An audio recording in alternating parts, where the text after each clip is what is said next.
We are delighted to welcome Tirimihu Dimple Yadav, Member of Parliament, has demonstrated that women's parliamentation in politics lead to the empowerment of society to deliver special address.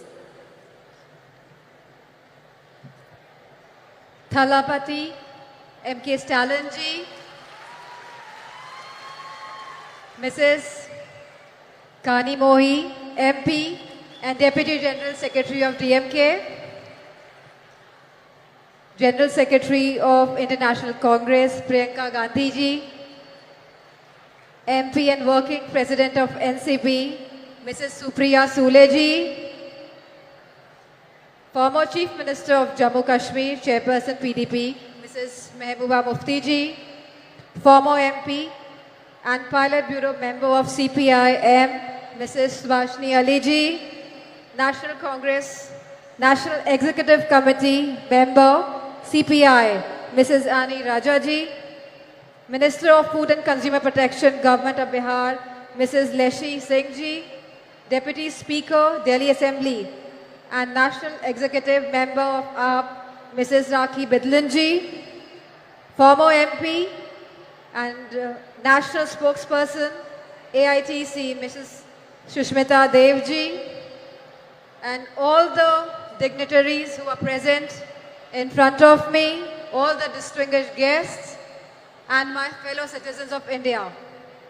This day and moment have been 100 years in the making, as today we celebrate the centenary of the DMK patriarch and a great son of soil, a towering leader, a progressive ideologue, a politician par excellence, and the founder of the political movement for the betterment of India and all its people, respected Shri M. Karunanidhi ji.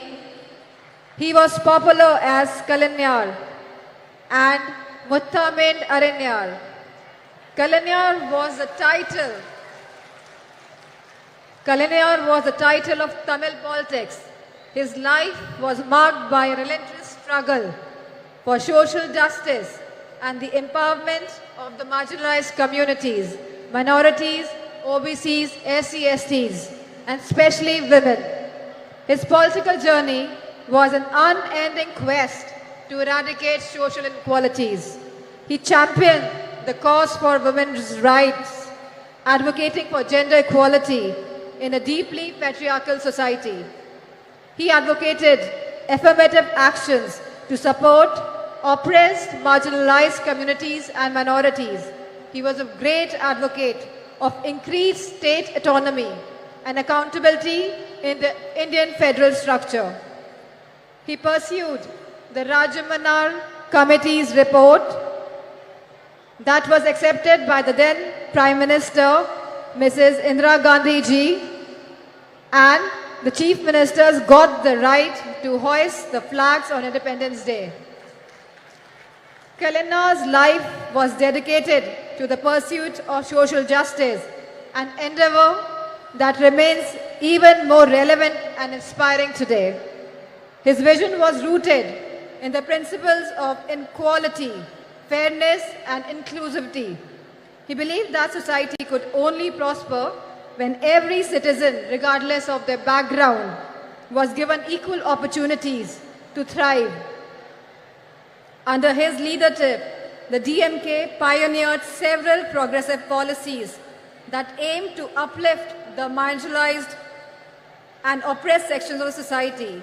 His government increased the reservation for backward classes from 25 to 31% and from 16 to 18% for SC/STs, established the first ministry for the welfare of the backward class.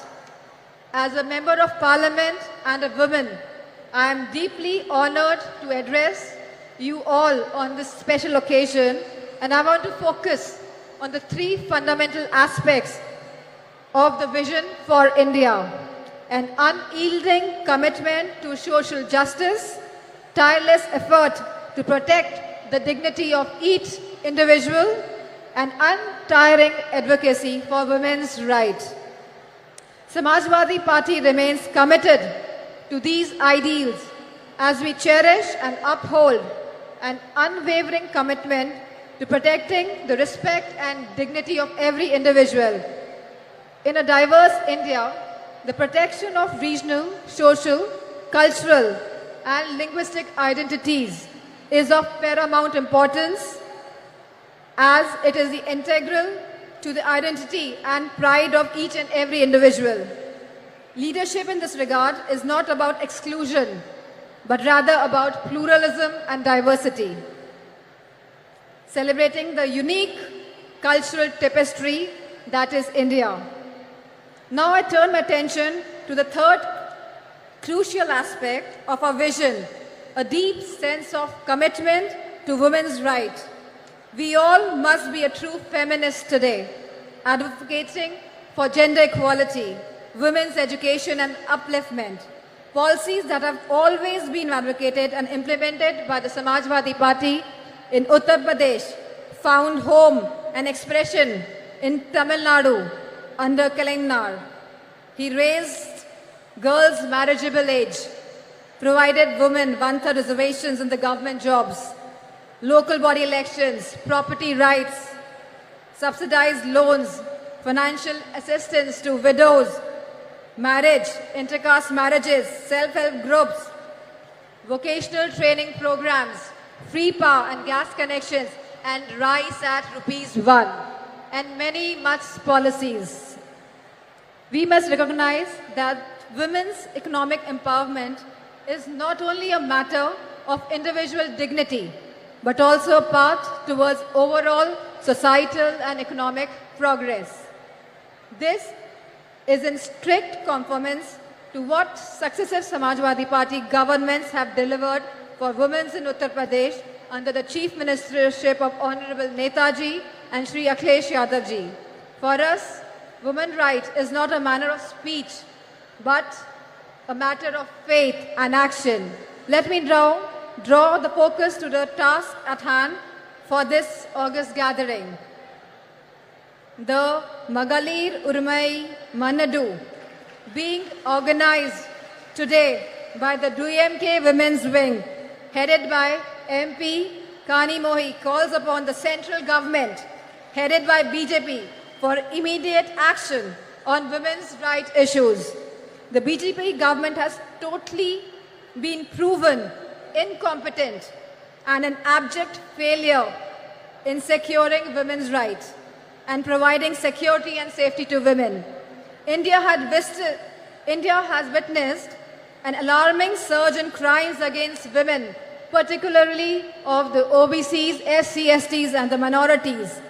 This dire situation reflects poorly on the government's ability to ensure the safety and the security of women, especially from the OBCs, SC/STs and minorities, who bear the brunt of this crisis.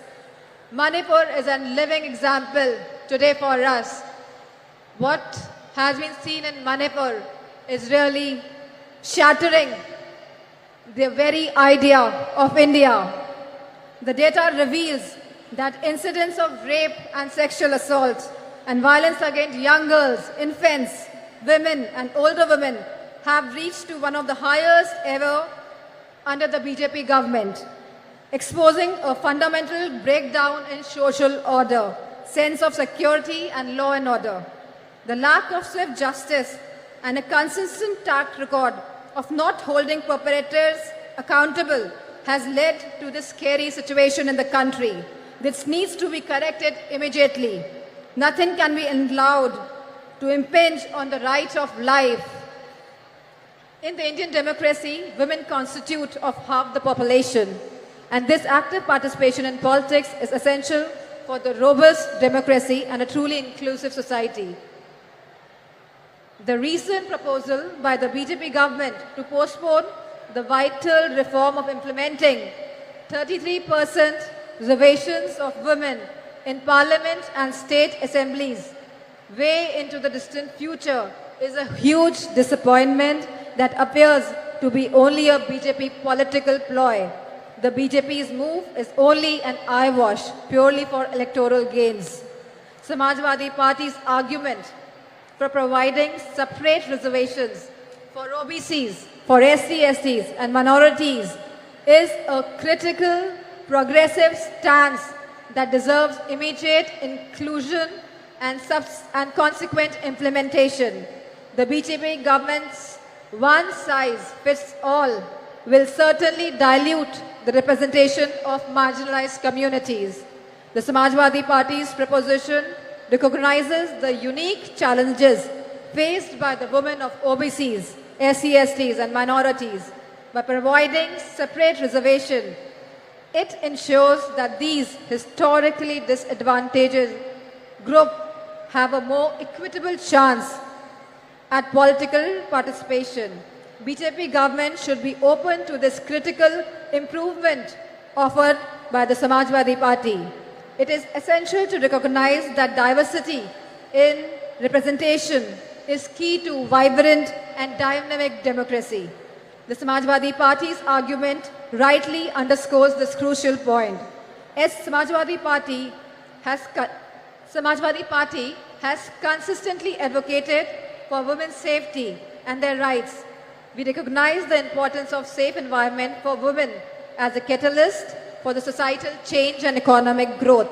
A safe environment empowers women to participate more actively in the workforce, driving India's progress. In fact, Claudia Golden of Harvard, who won the Nobel Prize in Economics, argues for increased women labor force participation rate, validating Samajwadi Party's approach and philosophy on this subject. The time for procrastination has passed. We need to break down the barriers that have held women back for so long. Let us build a society where everyone can live with dignity, freedom, and equal opportunities. We at Samajwadi Party, along with the India Coalition, are committed to making this vision a reality. And we urge all the citizens to join us in this essential demand for the coming change. It is an idea whose time has come. Thank you, DMK, for organizing this wonderful Congress, this wonderful conference today, and for giving me this opportunity to present my views, my thoughts on behalf of Samajwadi Party. And I thank all the women wing of DMK. Thank you. Jai Hind. Thank you, ma'am. சமத்துவத்தையும் சமூக மாற்றத்தையும் இலக்காக கொண்டு மகளிர் உரிமைகளுக்காக போராடி வரும் இந்திய communist கட்சியின் தேசிய நிர்வாக குழு உறுப்பினரும் இந்திய மாத தேசிய சம்மேளனத்தின் பொதுச்